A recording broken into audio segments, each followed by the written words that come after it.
Hello students. आज हम class 10th first flight का chapter 2 Nelson Mandela long walk to freedom की full detailed explanation करेंगे easy language में। ये चैप्टर सिर्फ एक स्टोरी नहीं है बल्कि फ्रीडम, इक्वालिटी और ह्यूमैनिटी का मैसेज देता है। इस चैप्टर में नेल्सन मंडेला बताते हैं साउथ अफ्रीका में अपार्थाइड क्या था, ब्लैक पीपल के साथ क्या होता था और कैसे फाइनली उन्हें फ्रीडम मिली।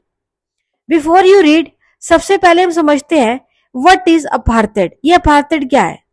अपार्थाइड एक पॉलिटिकल सिस्टम था साउथ अफ्रीका में जहां ब्लैक और व्हाइट लोगों को अलग रखा जाता था। सिंपल वर्ड्स में व्हाइट पीपल को सारे राइट्स मिलते थे, ब्लैक पीपल को इक्वल राइट्स नहीं मिलते थे। उनके साथ डिस्क्रिमिनेशन होता था, भेदभाव होता था। उन्हें फ्रीली मूव करने की परमिशन नहीं थी, अच्छी जॉब्स नहीं मिलती थी, वोटिंग राइट्स भी नहीं थे। तो basically apartheid means racial discrimination on the basis of colour. Paragraph 1 की एक्सप्लेनेशन की अगर हम बात करें 10th में डोंट ब्राइट एंड क्लियर, यह मंडेला बोलते हैं कि 10 में 1994 का दिन उनके लिए बहुत ज्यादा स्पेशल था।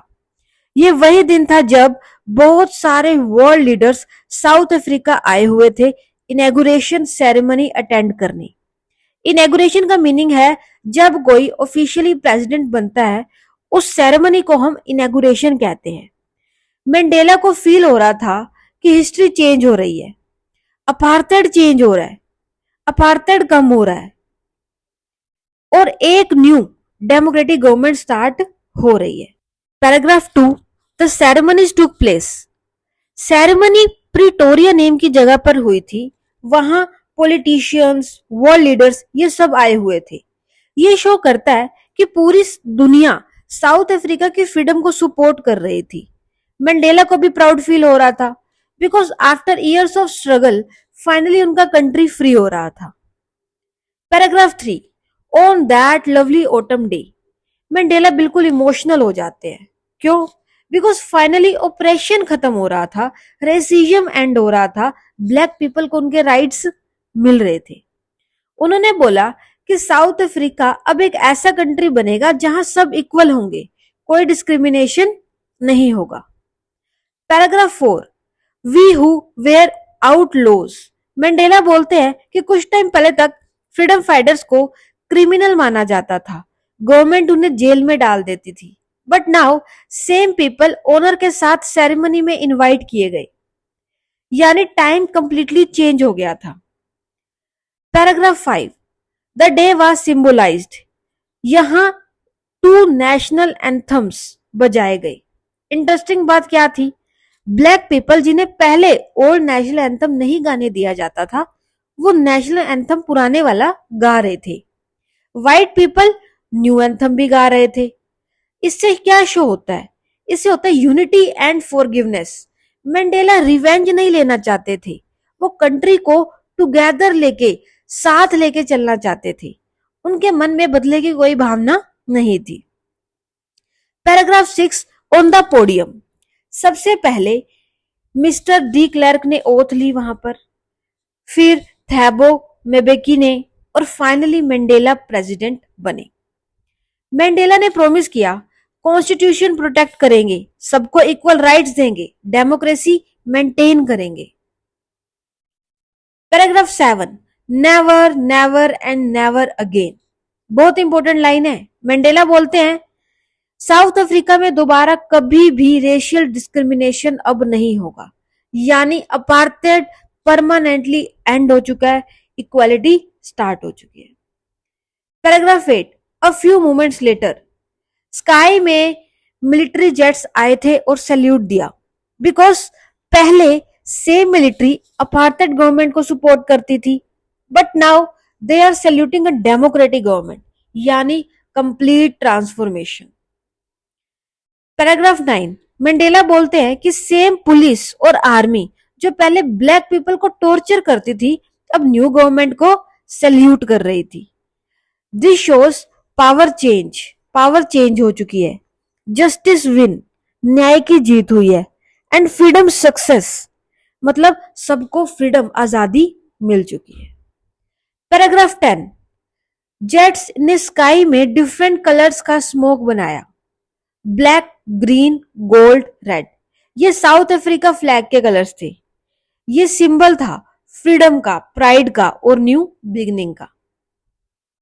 पैराग्राफ 11, मंडेला बोलते हैं फ्रीडम सिर्फ ब्लैक पीपल के लिए नहीं है, व्हाइट पीपल भी फ्री हुए हैं। किससे? हेट्रेड से, फियर से, नैरो थिंकिंग से। इंपॉर्टेंट मैसेज, ओप्रेशन ओप्रेशर को भी मेंटली डैमेज कर सकता है। तो वो जो नफरत की आग में जल रहे थे, उस सब से भी वो आजाद हुए। Paragraph 12, no one is born hating another person. Most famous line, Mandela बोलते हैं कोई भी हेटेड लेकर पैदा नहीं होता, लोग हेट करना सीखते हैं, और अगर हेट सीख जाते हैं तो लव भी सीख सकते हैं। Simple message, love is natural, hate is taught. Paragraph 13, Mandela prison में भी ह्यूमैनिटी पर बिलीव करते थे। जेल में भी वो इंसानियत पर बहुत ज्यादा विश्वास करते थे। कभी कभी क्रूअल गार्ड्स भी काइंडनेस शो कर देते थे। वहां जो गार्ड थे वो उनके साथ कभी कभी नरमी से पेश भी आ जाते थे। इसलिए मंडेला को लगता था ह्यूमन ह्यूमन गुडनेस कभी कंप्लीटली खत्म ही नहीं होती। Paragraph 14, man's goodness is a flame. यह मेटाफर यूज हुआ है। गुडनेस को फ्लेम यानी लाइट के साथ कंपेयर किया गया है। मीनिंग, कभी गुडनेस वीक लग सकती है बट वो कंप्लीटली खत्म नहीं होती। पैराग्राफ 15, मंडेला बोलते हैं कि हर इंसान की दो रिस्पॉन्सिबिलिटीज होती हैं, टुवार्ड्स फैमिली और towards society and country. But apartheid की वजह से ब्लैक पीपल ये ड्यूटीज प्रॉपरली फुलफिल नहीं कर पाते थे। पैराग्राफ 16, ब्लैक पीपल फ्री नहीं थे कहीं भी जाने के लिए, फ्रीली बोलने के लिए, और अच्छी जॉब्स भी उनको नहीं मिलती थी। उनके लाइफ गवर्नमेंट कंट्रोल करती थी। पैराग्राफ 17, मंडेला स्लोली रियलाइज करते हैं कि सिर्फ वो नहीं, पूरी ब्लैक कम्युनिटी अनफ्री है। तब उन्होंने डिसाइड किया कि they will fight against injustice, मतलब वो इस अन्याय के खिलाफ लड़ेंगे। Paragraph 18, freedom is indivisible. Meaning, अगर एक पर्सन फ्री नहीं है तो एक्चुअली कोई भी फुली फ्री नहीं है, बिकॉज ह्यूमन फ्रीडम इंटरकनेक्टेड होती है। पैराग्राफ 19, मंडेला बोलते हैं बचपन में उन्हें लगता था कि वो फ्री हैं, बट बड़े होकर उन्हें समझ आया उनकी फ्रीडम लिमिटेड है because of racism, because of discrimination, जो भेदभाव उनके साथ उस वक्त होता था। पैराग्राफ 20, मंडेला कहते हैं ब्लैक पीपल की सफरिंग उनकी ओन सफरिंग थी, खुद की सफरिंग थी, इसलिए वो स्ट्रगल को कंटिन्यू करते रहे। Paragraph 21, courage was not the absence of fear. Important line, Mandela बोलते हैं ब्रेव पर्सन वो नहीं है जो फियर फील ही नहीं करता। रियल ब्रेवरी मीन्स फियर को कंट्रोल करना। Paragraph 22, the brave man is not the who doesn't feel afraid. Meaning, साहसी इंसान वो नहीं है जिसको डर नहीं लगता, डर सबको लगता है, बट ब्रेव पर्सन वो है जो डर के बाद भी सही चीज करता है। तो अगर हम बात करें कैरेक्टर स्केच ऑफ मंडेला, तो वो बहुत ही ज्यादा करेजियस थे, ईयर्स तक स्ट्रगल की, डिटरमाइंड थे वो बहुत ज्यादा, जेल में रहकर भी वो वीक नहीं बने, फॉरगिविंग। प्रेसिडेंट बनने के बाद वो बदला ले सकते थे, लेकिन उन्होंने बदला लेने का नहीं सोचा। वो माफी में बिलीव करते थे, फॉरगिव करने में बिलीव करते थे। ग्रेट लीडर, कंट्री को उन्होंने जोड़ा, इससे पता चलता कि वो बहुत अच्छे और बहुत अच्छे ग्रेट लीडर थे। इंस्पिरेशनल, ह्यूमैनिटी और इक्वालिटी का मैसेज दिया उन्होंने, कि इंसानियत और एकता का मैसेज दिया उन्होंने, हमें एक रहना चाहिए, इंसानियत को नहीं छोड़ना चाहिए।